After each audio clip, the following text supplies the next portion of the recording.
उधर जंग के बीच लेबनान इजराइल बॉर्डर पर हिजबुल्लाह और इजराइल की सेना के बीच संघर्ष और तेज हो चुका है। हिजबुल्लाह ने इजराइल के खिलाफ गुरिल्ला वॉर छेड़ दी है, जिसके बाद उसने एक वीडियो भी जारी करके इजराइल पर हमले का दावा कर दिया है। हिजबुल्लाह ने दावा किया है कि उसके ताबड़तोड़ हमलों में इजराइल के टैंक और आधुनिक हथियार सब कुछ नष्ट हो चुके हैं।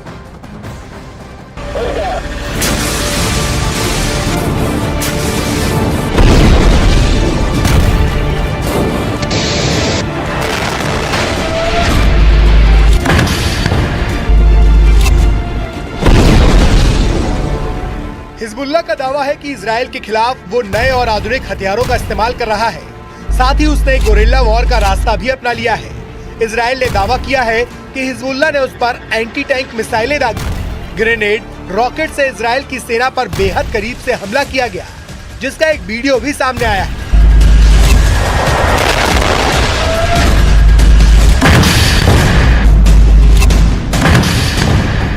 वीडियो में दिख रहा है कि हिजबुल्लाह इजराइल के टैंकों को महज 100 से 150 मीटर की दूरी से एंटी टैंक मिसाइल से और रॉकेट से निशाना बना रहा है।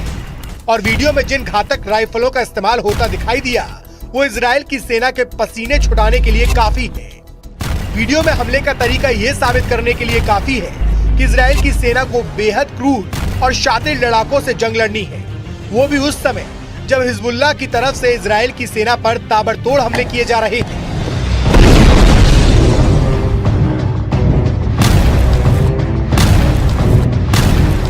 हिजबुल्लाह का दावा है कि इस हमले के लिए उसे इजराइल ने ही मजबूर किया। हिजबुल्लाह के मुताबिक इजराइल ने उसकी सीमा में घुसकर हमले किए, जिसमें लेबनान के कई लोगों की जान चली गई। हिजबुल्लाह का आरोप है कि इजराइल की सेना ने लेबनान के बेकसूर लोगों को निशाना बनाया और आधी रात में वहां जोरदार रॉकेट दागे। इजराइल की सेना ने इस हमले के बाकायदा वीडियो भी जारी किए, जिसमें लेबनान और इजराइल की सीमा के पास मौजूद कुछ फौजी ठिकानों पर धमाके होते दिखाई दिए।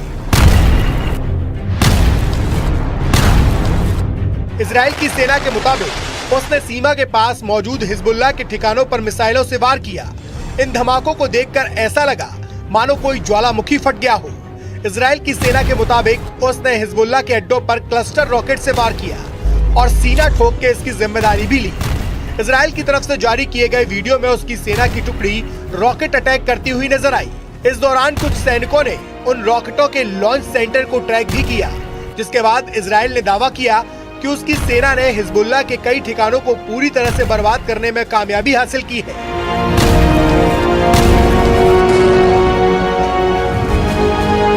जिसके बाद हिजबुल्लाह का गुस्सा 7वें आसमान पर है। इस हमले के बाद हिजबुल्लाह के कमांडर इतनी बुरी तरीके से भड़क गए हैं कि उन्होंने इजराइल का नामो निशान मिटाने की ठान ली और धमकी दी कि इजराइल को हिजबुल्लाह से कोई नहीं बचा पाएगा। जिसके बाद इजराइल की सेना और उसके ठिकाने हिजबुल्लाह के निशाने पर आ गए, क्योंकि गाजा में हमास के खिलाफ युद्ध लड़ रहे इजराइल को उसकी उत्तरी सीमा पर हिजबुल्लाह से भी चुनौतियां मिल रही हैं। हिजबुल्लाह ने 7 अक्टूबर को इजराइल पर हमास के हमले के बाद उसका खुलकर समर्थन किया और इजराइल के खिलाफ उत्तरी सीमा पर मोर्चा खोल दिया और दोनों तरफ से लगातार गोलीबारी और रॉकेटों से हमले का दौर जारी है। इसी से भड़के इजराइल के रक्षा मंत्री ने हिजबुल्लाह को साफ शब्दों में हमले की कीमत चुकाने की धमकी भी दी। इजराइल के रक्षा मंत्री ने हिजबुल्लाह के नेता नसरल्लाह को धमकी देते हुए यहाँ तक कह दिया कि वे बेरूत को गाजा में तब्दील कर देंगे। और इस धमकी के बाद हिजबुल्लाह बौखला गया और उसने इजराइल की सेना और उसके ठिकानों को अपने निशाने पर लेना शुरू कर दिया और चेतावनी दी कि ये हमले इजराइल के लिए ताबूत में आखिरी कील साबित होंगे। मतलब हिजबुल्लाह ने एक बार फिर इजराइल को सीधी चुनौती दे दी। हिजबुल्लाह ने साफ साफ शब्दों में ऐलान किया कि लेबनान में हुए हमलों का बदला वो जरूर लेगा। साथ ही ये चेतावनी दी कि हिजबुल्लाह की तरफ से किए गए हमले लेबनान में किए गए हमलों से ज्यादा घातक होंगे। अब हिजबुल्लाह ने इजराइल के खिलाफ गुरिल्ला वॉर छेड़ दी है और हमास की स्टाइल में इजराइल की सेना पर सामने से निशाना लगाना शुरू कर दिया है।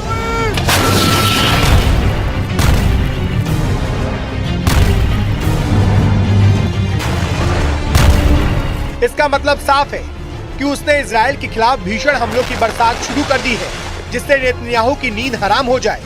इस दौरान हिजबुल्लाह ने इजराइल को धमकाते हुए ये भी कहा कि इजराइल उसके लड़ाकों की असली ताकत से वाकिफ नहीं है। मतलब उसने साफ कर दिया कि लेबनान बॉर्डर पर तनाव कम नहीं होने वाला, क्योंकि हिजबुल्लाह की चेतावनी के मुताबिक वो अब इजराइल पर एक के बाद एक बड़े हमले का मन बना चुका है। और दूसरी तरफ हिजबुल्लाह के चीफ हसन नसरल्लाह ने पहले ही दावा किया था कि इजरायली सेना के लिए गाजा युद्ध विनाशकारी साबित होगा। हिजबुल्लाह के 60,000 से ज्यादा लड़ाके हमास के 40,000 से ज्यादा लड़ाकों के साथ इजरायली सेना पर दूसरे राउंड का विनाशकारी हमला करने जा रहे हैं। पश्चिमी मीडिया ने भी माना है कि हिजबुल्लाह की रॉकेट और मिसाइल ताकत इजराइल के लिए विनाशकारी साबित हो सकती है। वहीं इजरायली सेना पूरे जोश के साथ दावा कर रही है कि उसने उत्तरी गाजा में हमास के कई गढ़ों पर कब्जा जमा लिया है। इतना ही नहीं, इजराइल की सेना ने गाजा में हमास के चीफ सिनवार को उसके बंकर में घेरने का दावा भी किया, जिसके मुताबिक सिनवार बंकरों में फंस चुका है क्योंकि वो बाहर की दुनिया से पूरी तरह से कट चुका है। दावा तो ये भी किया जा रहा है कि उत्तरी गाजा का आधे से ज्यादा इलाका पूरी तरह से तबाह हो चुका है। फिलिस्तीनी और हमास के समर्थकों के बीच खून खराबा जारी है और इस बीच हिजबुल्लाह पूरी तरह से हमास के समर्थन में डटा हुआ है।